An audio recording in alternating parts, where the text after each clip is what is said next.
Ayo jawab ya, terusan. Kenapa mereka melangkah? Ayo Master. Kenapa mereka melangkah? Loh, ini hubungannya dengan Lukas 5 tadi itu. Kenapa mereka melangkah? Karena Tuhan menyuruh. Jadi mujizat tidak datang karena kita puasa. Tidak. Kalau sampai puasa datangkan mujizat, itu namanya dukun. Lu betul saudara. Itu banyak gereja ngawur. Puasa, ayo puasa. Tidak. Mujizat tidak datang karena kita puasa. Itu salah. Mujizat selalu datang ketika ada firman kita lakukan. Itu mujizat. Kapan api turun dari surga?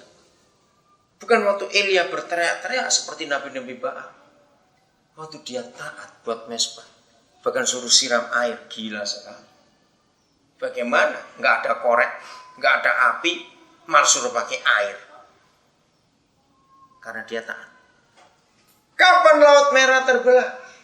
Bukan karena Musa bawa pisau bawa potong air, bagaimana ceritanya? Ketika Musa taat, angkat tongkatmu, belah laut itu. Kalau saudara baca perintah itu mengerikan. Angkat tongkatmu Musa, jangan cuma teriak-teriak, belah laut itu. Ayo, saudara bisa belah air? Pakai pisau apa aja? Luar biasa. Musa taat. Apa saja. Tembok Yeriko sehebat itu hancur. Bukan karena mereka berkeliling. Bukan. Karena mereka apa? Taat. Bisa aja Tuhan suruh mereka lompat-lompat. Nah, betul tidak? Tapi yang penting bukan usahanya. Ketaatannya ini yang penting, saudara. Jadi kalau kita ingin mengalami mujizat, itu bukan doa puasa. Tapi cari firman Tuhan. Dia perintah kita apa pada hari. Kalau dia perintahkan kita, lakukan. Di situ mujizat terjadi. Amin. Saudara, nah jadi sekarang masalahnya. Ketakutan dan kekhawatiran kita akan masa depan, itu tidak bisa diatasi dengan persembahan naik, uang banyak, tidak. Tapi ketakutan kita melawan masa depan, diusahakan kita mendengar suara Tuhan kita. Amin. Dia berfirman apa untuk kita? Ingat Abram. Bukan Abram ya Abram. Masih ingat ketika dia pertama kali dipanggil Yahweh, berfirman, pergilah kamu, tinggalkan negerimu, tinggalkan sanak saudaramu, tinggalkan keluarga, rumah orang tuamu. Waktu itu Abram, kalau saya pakai istilah sekarang ya, dia sudah Kristen atau belum? Yang lain jawab. Dia sudah Kristen atau belum? Yang lain ini gue mesti guru-guru belajar apa dulu?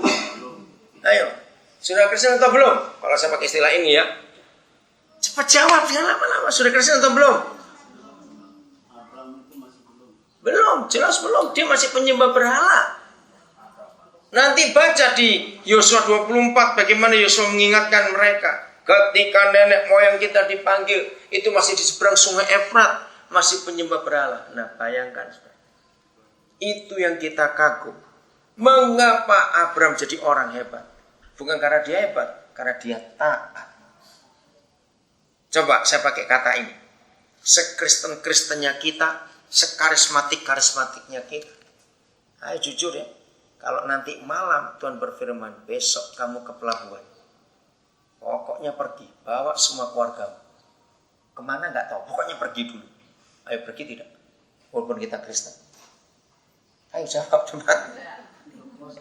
Iya. Saudara, itu yang luar biasa. Itu hebat betul, saudara. Maka itu kekristenan kita sering tidak mengalami mujizat. Bukan karena kita kurang puasa. Tidak. Karena kita itu bebal, dablek, keras kepala. Nggak mau taat pada perintah Tuhan. Maka itu tidak ada mujizat. Jadi semua masalah-masalah yang kita hadapi dalam hidup, karena kita tidak mau dengar Tuhan ngomong apa. Betul, kalau kita teliti Abraham itu luar biasa. Dia pergi, nggak sendiri. Ngajak siapanya? Keluarganya. Ternaknya berapa ribu itu. Kalau sekarang itu berapa ribu mobilnya Abraham. Kan begitu, kan sekarang bukan. Bayangkan bawa mobil 1000-an, nggak tahu kemana. Itu nggak cuma gila itu. Di situ mujizat terjadi. Sama ketika seperti Nuh. Masih ingat? Nuh suruh buat apa? Kapal. Kapal apa yang saudara pernah tahu paling besar? Laboban. Lebih gede kapalnya Nuh itu. Kenapa?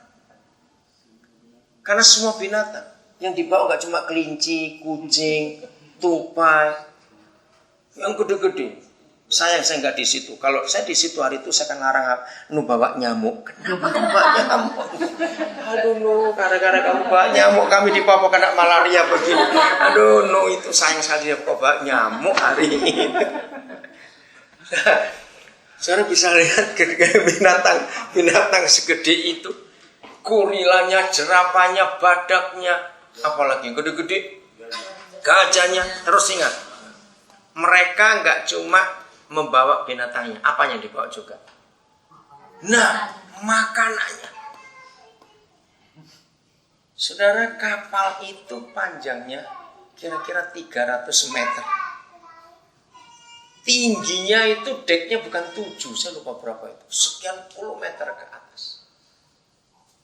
Oke, kita satu-satu lihat ini. Maka itu kok kita lihat firman ini luar biasa. Nomor 1. Zaman itu belum ada transportasi air. Jadi jangankan kapal, perahu itu pun tidak pernah ada. Rakit juga tidak pernah ada. Tiba-tiba Nuh dengar buat kapal. Kalau dia orang Sentani, dia kan tanya itu papeda model apa? Kan tidak pernah dengar nama kapal bukan? Apa itu kapal itu apa? Soal waktu saya jadi guru sekolah minggu, pewahyuan firman sampai hari ini saya paling banyak dapat ketika kumpul anak-anak. Karena saya pakai prinsip belajar dari siapa? Anak-anak. Banyak rahasia firman itu saya kumpul anak-anak. Salah satunya. Waktu saya ngajar soal Nuh di kelas sekolah minggu, dengan semangat, dengan serius saya ngajar. Anak-anak memperhatikan semangat juga, serius mereka. Nah, terus saya ceritakan. Jadi anak-anak nggak ada kapal, nggak ada apa-apa, tapi Tuhan menggambar untuk Nuh sehingga buat tiba-tiba serentak anak-anak tanya, Om pakai kertas apa Tuhan gambar? Mati saya bilang, kertas apa ini Aduh? Nah saya kalau saya tanya gitu saya bilang, buat saya anak-anak itu profesor saya, dosen-dosen saya. Saya bilang minggu depan Om jawab, sekarang belum tahu. Wah saya ulangan berat minggu itu.